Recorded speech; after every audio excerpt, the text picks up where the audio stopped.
Now, let's begin by telling you that the People's Democratic Party has asked former President Goodluck Jonathan to contest the 2027 presidential election on its platform. PDP's Deputy National Publicity Secretary Ibrahim Abdullahi made this known on Saturday. He emphasized that it would be a regrettable development if Jonathan chose another party for his presidential bid. Abdullahi revealed that the PDP had been eagerly awaiting the former president's return for a second term, stressing the party's continued connection to Jonathan's political rise. The PDP chieftain urged Jonathan to heed the call to finish what he started within the party and warned against the hypocrisy of the All Progressives Congress. Now let's head to Rivers State, where Senate President Godswill Akpabio has criticized Governor Siminalayi Fubara for his handling of the state's political crisis, which has placed him at odds with Federal Capital Territory Minister Nyesom Wike, the Speaker and the majority of State House of Assembly members, along with key stakeholders in his People's Democratic Party. Now, speaking as the special guest of honor at a public lecture and book launch in Port Harcourt to mark the FCT minister's 57th birthday, Akpabio stressed the importance of maintaining a strong working relationship with the legislature. He also recognized Martin Samaule as the legitimate Speaker of the Rivers State House of Assembly and reminded Fubara of the legislative arm's constitutional powers and influence. Earlier, the Special Assistant to Rivers State Governor on Electronics Media, Jerry Omatagua, reacted to this. Senate President lack understanding of the real issues in Rivers State.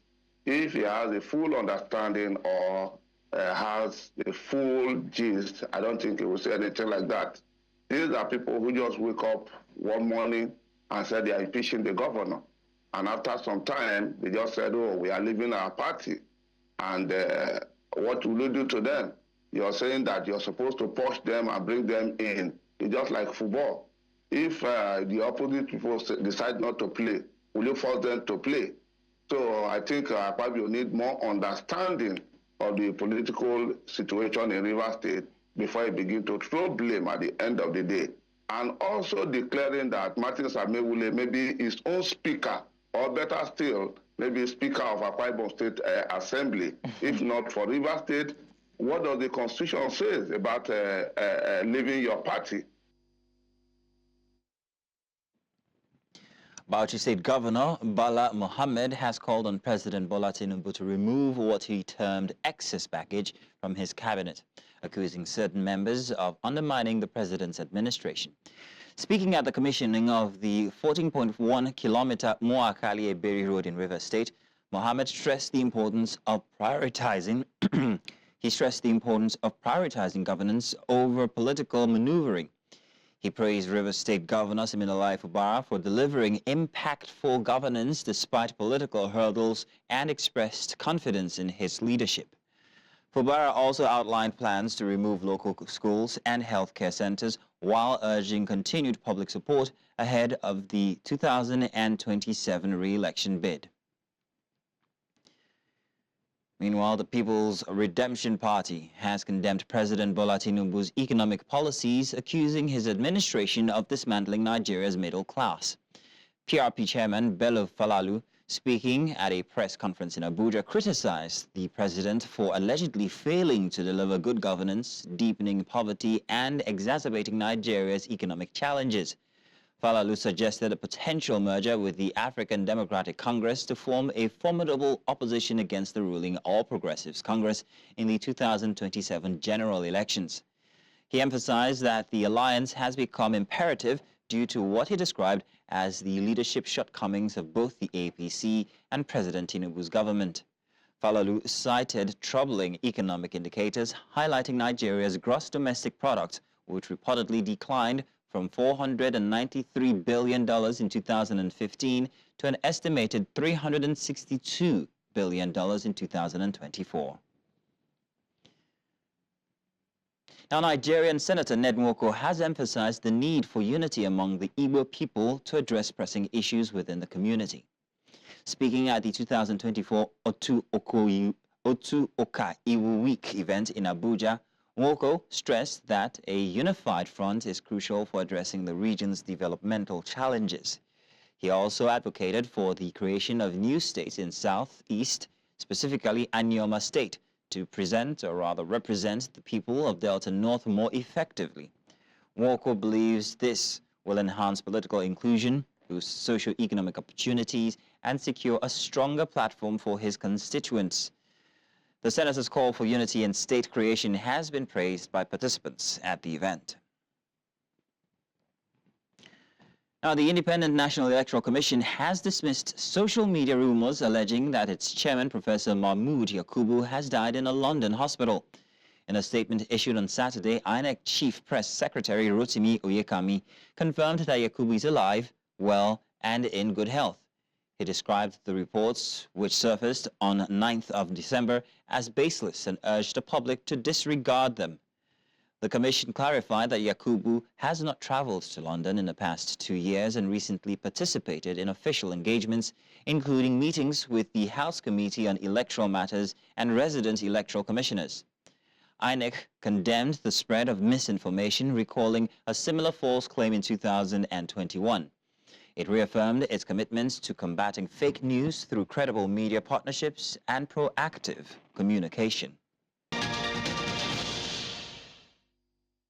And you're welcome back. Now, Youth Rights Campaign has called for the release of a nurse, Olamide Thomas, who was allegedly arrested by the operatives of Lagos State Police Command on Friday. According to the organization, Thomas was arrested by the police for her open criticism of the police and the bad governance at the local, state, and federal levels of government in Nigeria. In a statement signed by the YRC National Secretary Francis Nwakpa, the group specifically accused the spokesperson of the police, Olumuyiwa Adejobi, of being responsible for her arrest over critical posts she made on social media about the enforcement agency's high-handedness. And Chief of Defense Staff General Christopher Musa once more ruled out the need for mercenaries to support the armed forces of Nigeria in the fight against terrorists and criminal groups in the country. Musa, who stated this in Abuja, also revealed that Nigerian military has started assembling its own armored personnel carriers. He noted that the military was rising to the occasion, stressing that though the nation's armed forces are trained in conventional warfare, they have adjusted to the asymmetric nature of insurgency tactics. He stressed the need for the federal government to provide modern and sophisticated military hardware to the armed forces of Nigeria in order to win the war against terrorism and other emerging security threats confronting the nation. Members of the Islamic movement of Nigeria, also known as Shiites, have called for justice over the alleged killing of 300 members of the movement in Zaria 10 years ago. Speaking in Abuja during the 9th year remembrance anniversary, the leader of the group, Ibrahim El-Zakzaki, criticized the government and the Nigerian army for refusing to comply with a court judgment on the matter, ordering compensation to the movement.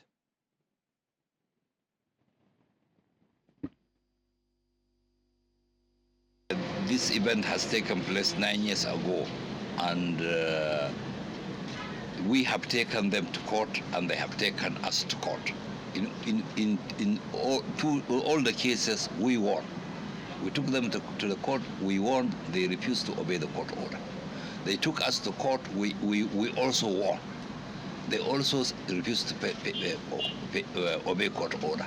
Well, before the government came, there was something like a chain of communication, but it appears now that they're in the government, they blocked the channel. They left everything in the hands of the security apparatus. It appears that the security apparatus are having free field, as you have seen today, that how they went and prevent us from having this occasion in our hall.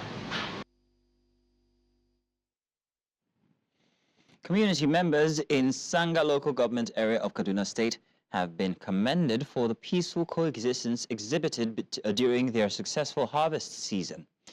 The commendation was given by the commander of Operation Safe Haven, Major General Abdusalam Abubakar. during the distribution of palliatives to community members in the area as part of the non-kinetic measures by the Nigerian military in ensuring sustainable peace in affected areas of their operations. Chizoba Anyanwe was there for News Central and tells us more now. Stakeholders, including policymakers, youth leaders, advocates and industry leaders, gathered in Maiduguri, the Borno state capital, to discuss strategies for empowering the nation's youth. With the theme, Transforming and...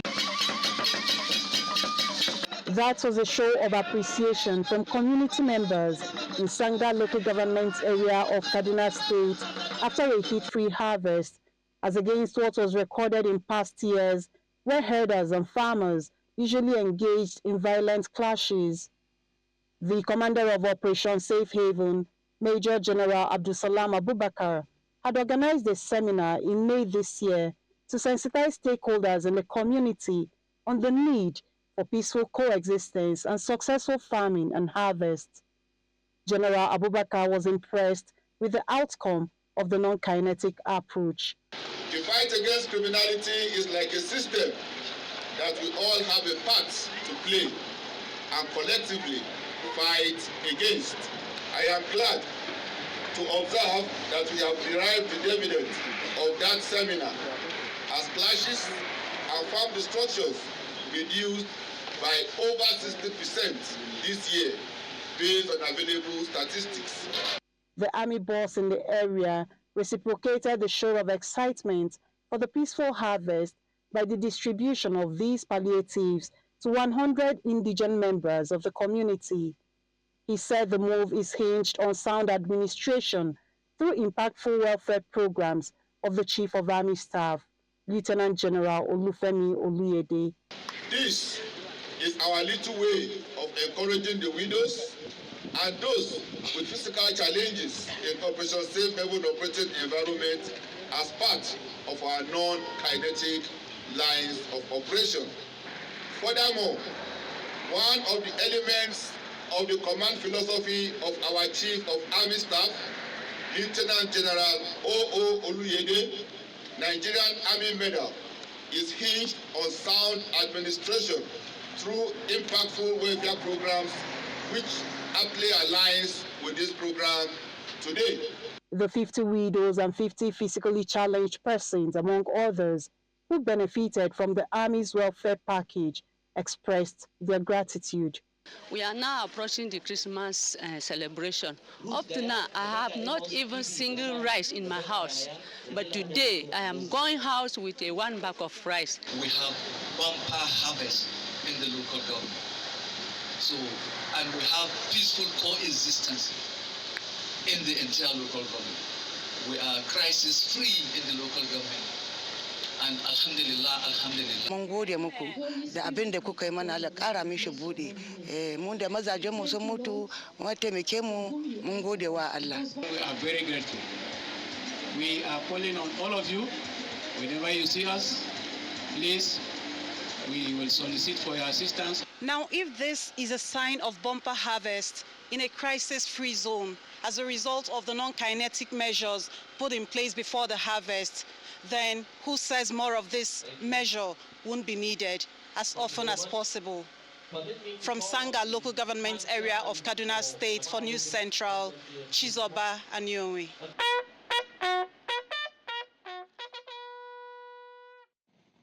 Would like to apologize for that little mix-up of material from the beginning. But let's go on a break now, and when we get back, more news on the other side. And you're welcome back. Now, stakeholders at the 7th National Council of Youth Engagement have called for increased funding to establish and expand skills acquisition centers across Nigeria as a solution to the country's rising unemployment rate. They stress that inadequate funding and limited access to skill-building opportunities hinder Nigeria's progress in tackling unemployment. News Central's Umaru Kirawa completes the report.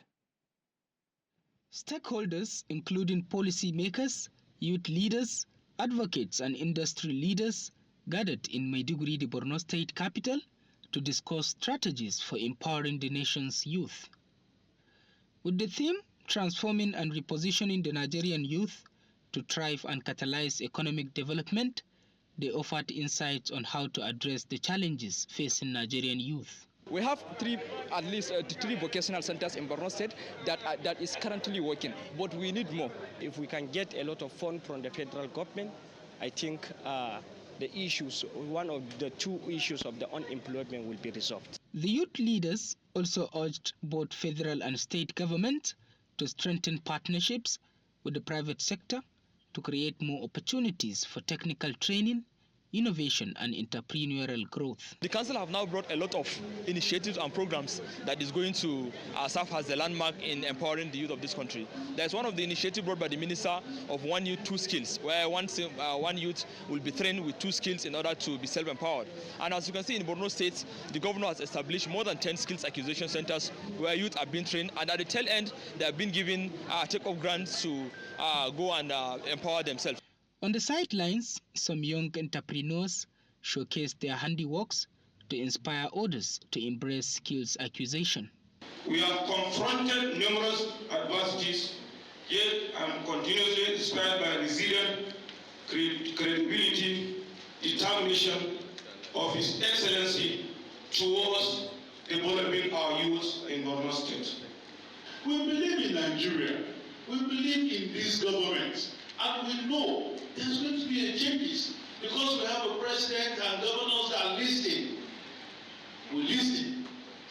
The only thing we are pushing forward and which we are going to do is to support the youth. Environment where creativity thrives, ideas flourish, and dreams become a reality. Moreover, it is imperative that we address the unique needs of youths across different regions. 4 thematic areas have been identified as priorities for developing Nigerian youth: governance, jobs, skills and innovation, cultural and behavioral change, and human capital development. In Maiduguri for News Central, Umaru Kirawa. Chairman of the Audit Committee of SCAO, or rather SCOA Nigeria PLC, Magnus Onyibe, has debunked disparaging claims made against the company's managing director, Abbas Bulus. Bulus was recently announced by U.S. President-elect Donald Trump as his pick for senior advisor, Arab and Middle East Affairs, drawing criticism in some quarters as regards his experience and profile. Onyibe, in a statement, explained that the remarkable track record of Bulus and the companies he has been instrumental in nurturing speaks to the formidable force in Nigeria's industrial and economic landscape, with roots spanning over 4 decades. The statement noted that the legacy of the company, which spans over 4 decades, has been strengthened by Masad Bulus in assembling, distributing, and marketing MAN trucks and buses, power generators, tractors, agricultural equipment, industrial equipment, and other heavy-duty construction and mining machinery critical to Nigeria's key sectors.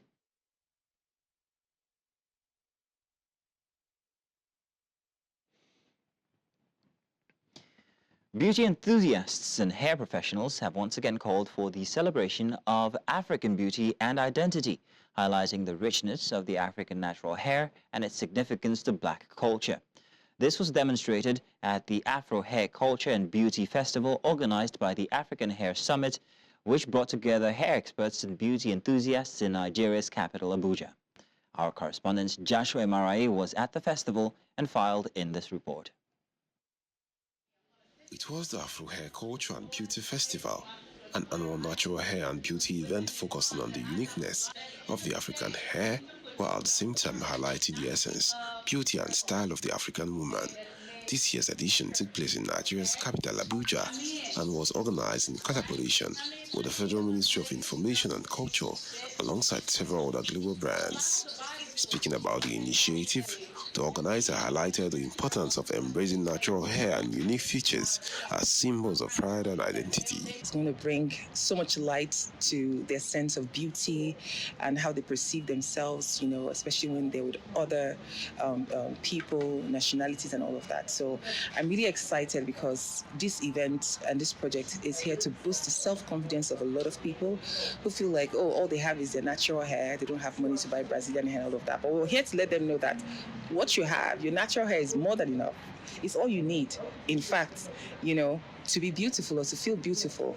On the sidelines were key sessions where facilitators addressed the pressing needs of the average African woman. So the workshop really was about empowering, women who either who have businesses, or who just want to learn how to style natural hair for themselves, for their daughters, for a loved one, and how to do it in the proper way. So this was just equipping them with the right information on how to go about doing all these things. Absolutely. So the session today addressed hair loss solutions, right? So what we did was we went over the causes of hair loss. We went over how your lifestyle, your diet can cause or be a contributing factor to hair loss. We also went over the type of products you need to use and the regimen you need to use in order to restore the hair. And we closed the session out today with live hair and scalp analysis. With a lineup of workshop, exhibitions and discussions, organizers of the Afro Hair Culture and Beauty Festival said the goal of the event is to empower individuals to celebrate our uniqueness and redefine beauty into the society. In Abuja for News Central, I am Joshua Imarai. And you're welcome back. Now, tragedy has struck in western Niger, where 39 people have been killed in two separate attacks near the border with Burkina Faso. The defense ministry reported that 21 people lost their lives in Liberi, while 18 were killed in Kukuro, including children. These barbaric acts occurred between December 12 and 14 in the Terra border region, an area notorious for jihadist attacks. The region has long been a hideout for jihadists linked to the Islamic State group and Al-Qaeda, who have waged war against the government. Recent attacks have resulted in significant loss of lives.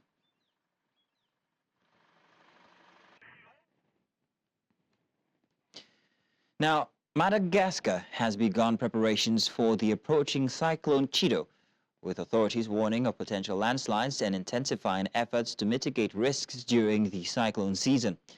Disaster management teams have set up emergency shelters for displaced residents and are clearing plastic waste from drainages canals in the capital, Antananarivo. Now, this is to reduce flood risks. Local communities have started reinforcing roofs and securing essential supplies in anticipation of severe weather conditions. Meanwhile, Mayotte, another Indian Ocean island, has declared a red alert as Cyclone Chido approaches. Authorities in both regions are urging residents to remain vigilant and follow safety guidelines as they brace for storm's impacts.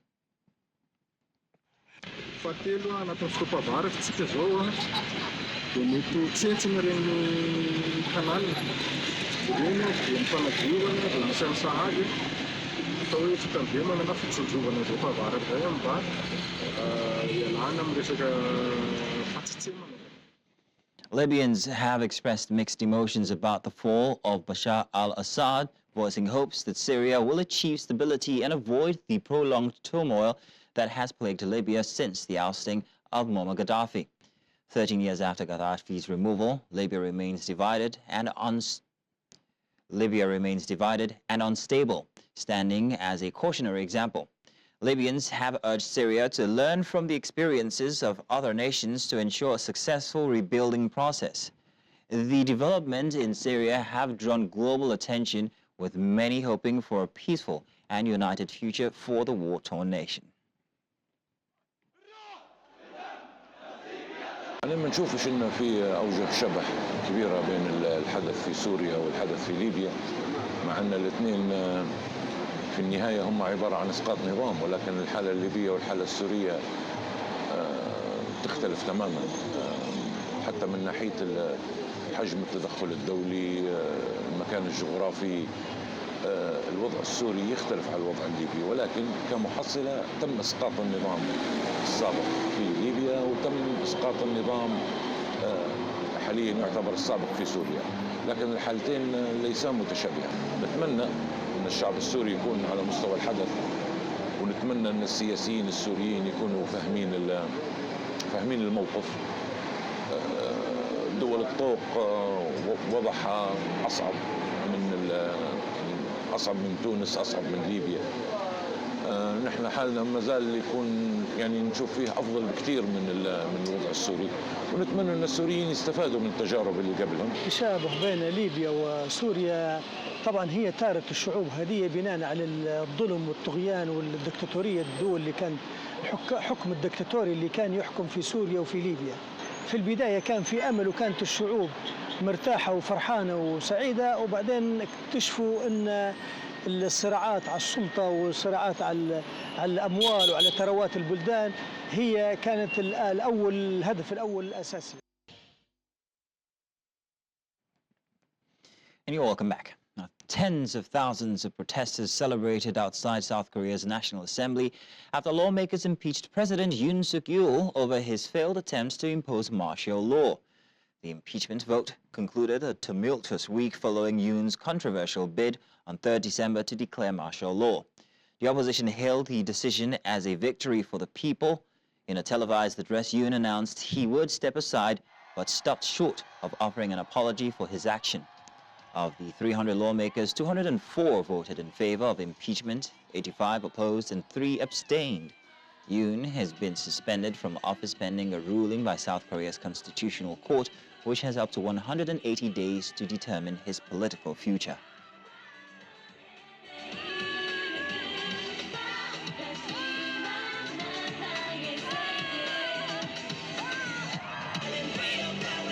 이번 탄핵은 당연한 결과고 지난주에 됐어야 될 게 너무 늦게 된 감이 없지 않습니다. 이건 당연히 타결돼야 될 거고 모두 국민의 승리라고 생각합니다. 제가 초등학교 6학년 때 5.18 민주화운동이 일어났는데 44년 만에 제가 다시 또 이런 일을 겪게 되는 전혀 몰랐습니다. 다시는 이런 일이 반복되지 않았으면 좋겠고 다시는 이런 In the meantime, South Koreans are expressing hope for the future after the impeachment of President Yoon Suk-yeol. The president's failed bid to impose martial law led to his impeachment. Citizens are celebrating the move, seeing it as a victory for democracy. The impeachment has sparked optimism among South Koreans who are looking forward to a brighter future. 너무 놀라웠는데요. 우리가 10여일 만에 우리 국민들이 이렇게 다시 제자리로 되돌아올 수 있어서 너무너무 우리나라가 자랑스럽습니다. 젊은 분들한테 더더욱 그렇고요. 저희 세대가 그렇게 잘 못해서 약간 미안한 점이 많았거든요. 날씨도 되게 추운데.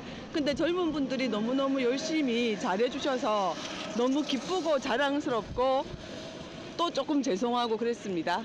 대한민국 국민으로서 조금 부끄럽지만 또 우리 국민들이 그렇게 탄핵을 잘 시켜가지고 아직 대한민국 민주주의는 살아있다 그렇게 생각하고 있습니다. 서로 정당끼리 싸우는 정치가 아니라 서로 화합하고 타협하고 합치하는 그런 정말 건강한 민주주의로 이번 계기로 건강한 민주주의로 다시 건너길 바라는 마음이 있습니다. Pope Francis has arrived in Corsica, a French Mediterranean island, marking the first ever visit by a pontiff to the island. The 87-year-old Pope was greeted by French Interior Minister Bruno Retailleau and a military band upon his arrival. Pope Francis will participate in a congress on religion in the Mediterranean, hold an Angelus prayer, and also celebrate an open-air mass during his one-day visit. He will also meet with French President Emmanuel Macron before departing around 6 p.m. local time. Tens of thousands of people are expected to welcome Francis in Ajaccio, the island's capital.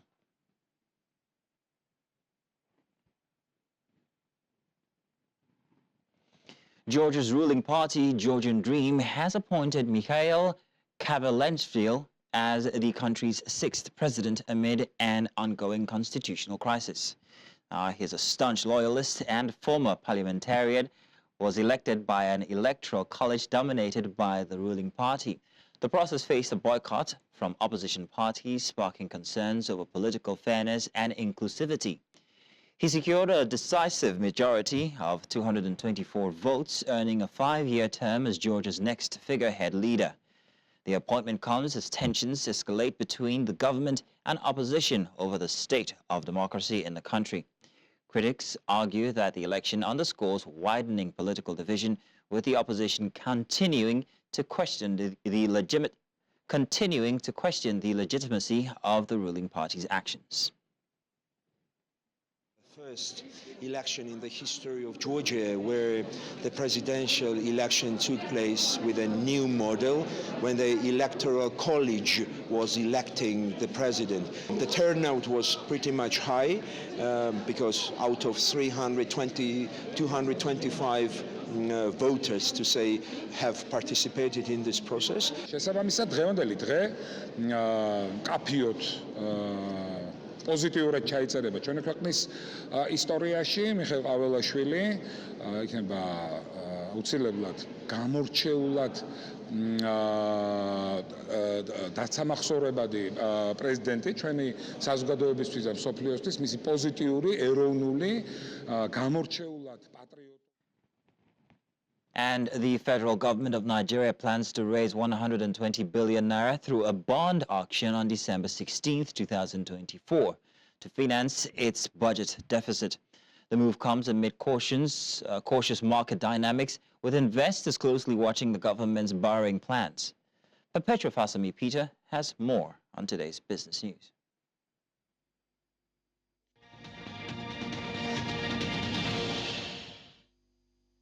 In business, the federal government of Nigeria plans to raise 120 billion naira through a bond auction on December 16, 2024. This was announced by the Debt Management Office. The offering includes a 19.30% April 2029 bond of 60 billion naira and an 18.50% February 2031 bond of 60 billion naira with the settlement date of December 18. Priced at 1,000 naira per unit, the bonds offer semi-annual interest payments and full principal redemption at maturity. This issuance mirrors November's offering, signaling a cautious approach amid market dynamics.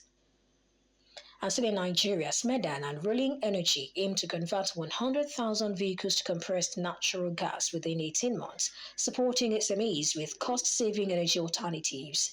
Announced by Smedan's DG, Dr. Charles Ode, at the unveiling of a CNG training center in Abuja, the project aligns with the Grow Nigeria strategy.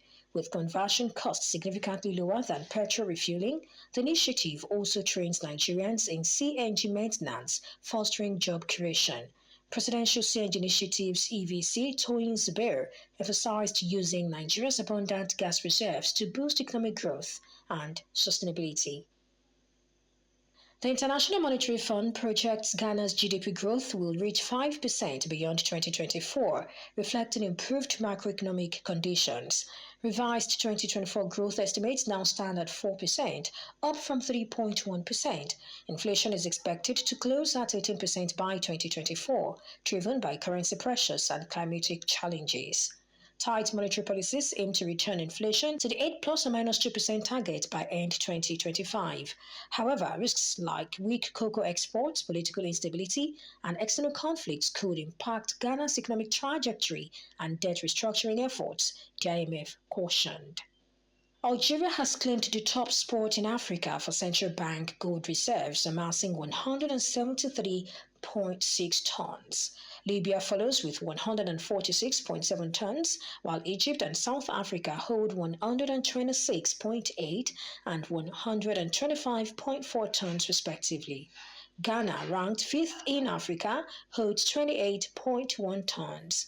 The robust demand for gold among global central banks, reaching 694 tons this year, highlights the metal's vital role in stabilizing economies and diversifying reserves amid ongoing global uncertainties.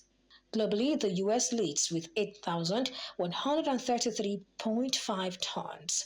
Despite high gold prices slowing purchases, central banks remain committed to accumulating gold, reaffirming its role in risk management and reserve diversification. And that's our offering on business news at this time. Many thanks for watching. I am Perpetua Fasami Peter. The news continues shortly.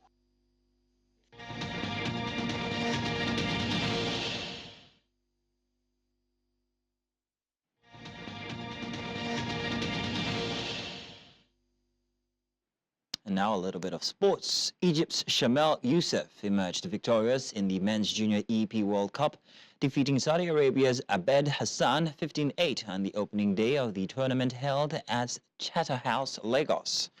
The event, sanctioned by the International Fencing Federation, attracted 34 fencers from 10 countries, marking a major milestone for fencing in Nigeria. Speaking after the competition, Samuel Adeyinka, president of the Fencing Federation of Nigeria, and Patricia Ayenuru of British Fencing praised the high standard of performance displayed by the fencers while highlighting the success of the tournament as a positive step towards Nigeria hosting more international fencing events in the future, signaling the country's growing prominence in the global fencing community.